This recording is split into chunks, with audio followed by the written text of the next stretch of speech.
Hi, I'm Cynthia Schiller. Please like and subscribe. I'm going to reach out to some of you guys. I know sometimes it gets really, really hard. One of my first subscribers is going through a really difficult time. And sometimes we feel helpless. Sometimes we just want to give up. Sometimes the hurt just hurts so bad that it feels overwhelming. And what we have to do is we have to focus on things on the outside. It helps having distractions. There is a time to grieve. We definitely need to grieve, but I want you guys to think about it this way is, let's say my father died and I'm really sad about it. I just want to hold him, and it's okay to hold him while he's dead. So I'm holding him and holding him. I can even fall asleep and, wake up in the morning and just like hold him. Like let's say I needed that. So as time goes by, the body starts to decompose, the body starts to get more toxic, and it starts to be unsafe for me to continue holding on what I feel is giving me comfort. And when we're holding on to our relationships or hoping that they'll come back, or our memories, or all this cognitive dissonance that we're going through, all the what ifs and what reality is, there comes a time where it starts to become toxic. And I'm going to give another analogy. You guys are a beautiful flower. It needs watering. And our narcissist will water us a little bit. And then we shrivel up, and then they water it a little bit more. And we're barely surviving. We're barely surviving. We feel we're getting what we need, but that's a very unhealthy state. It also cuts down on your ability to grow and flourish. So if you transplant yourself into a different environment, a different relationship, a different circle of friends, whatever it is, that allows you to grow to your fullest potential, where you are being watered.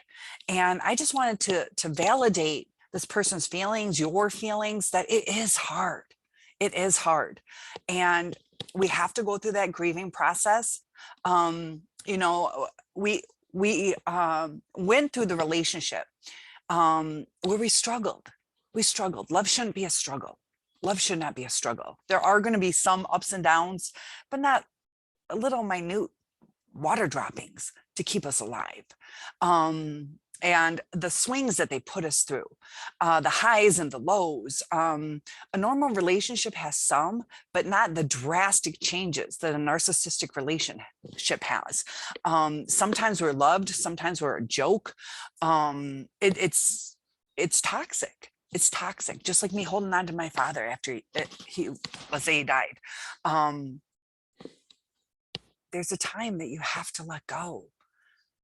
No matter how hard it is, like to let my father go and to bury him, it has to happen. It has to. And no matter how much we want that comfort, or how much we want the relationship, or let's say my father coming back, it's just not going to,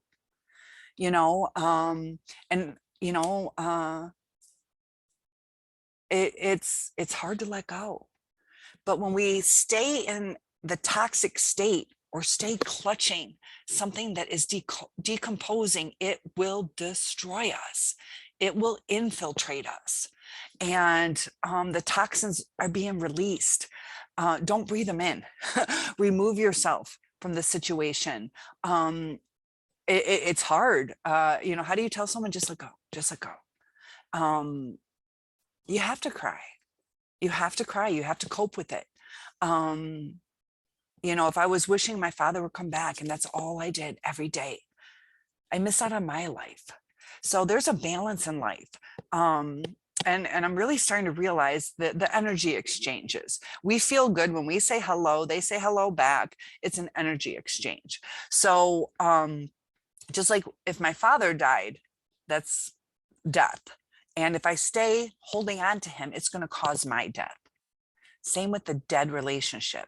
It's going to cause your spiritual death, your physical or emotional death. So you have to go find life again. You have to find life. And, I had a miscarriage, and I started bleeding, and you don't know.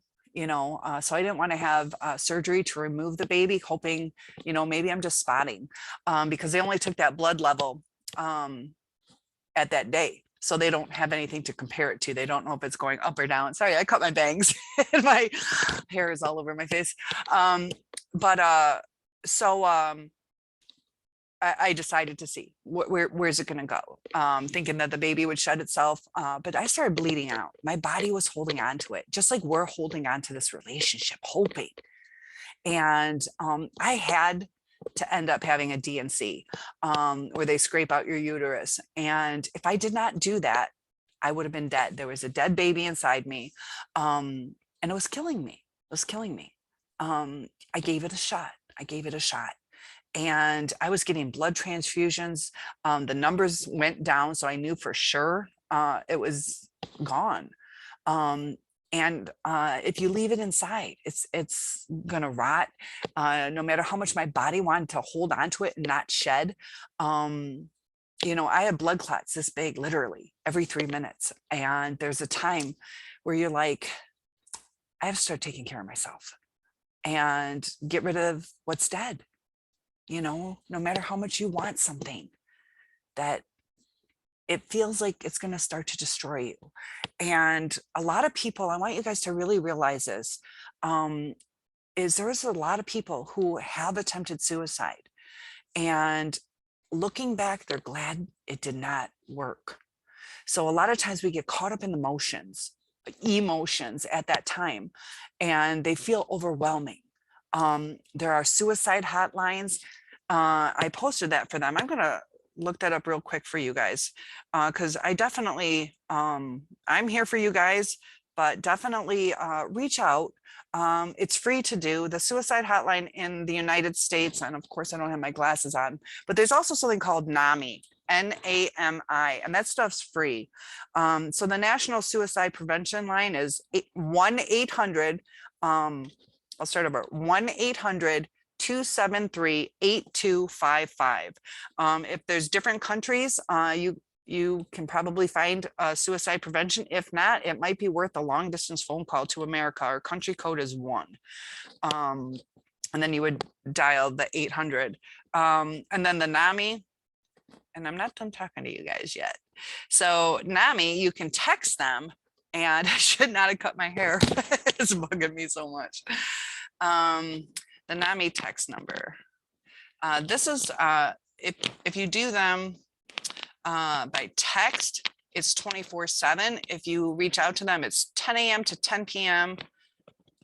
Eastern Standard Time, which is like New York and Michigan and the East Coast.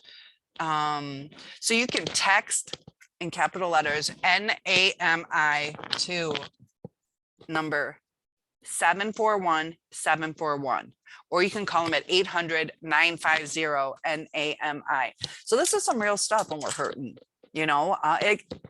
People can die of a broken heart. It can cause damage to your heart. So try to remain calm, try to distract yourself. They have this vagus nerve that when you splash your face with water, it kind of calms you down a little bit. And I think that's part of the reason I've really been enjoying swimming lately. I'm going to make a video on some different calming techniques, but sometimes just splashing some water on your face stimulates that vagus nerve. And there's different tips and techniques to relax yourself. It does take effort. And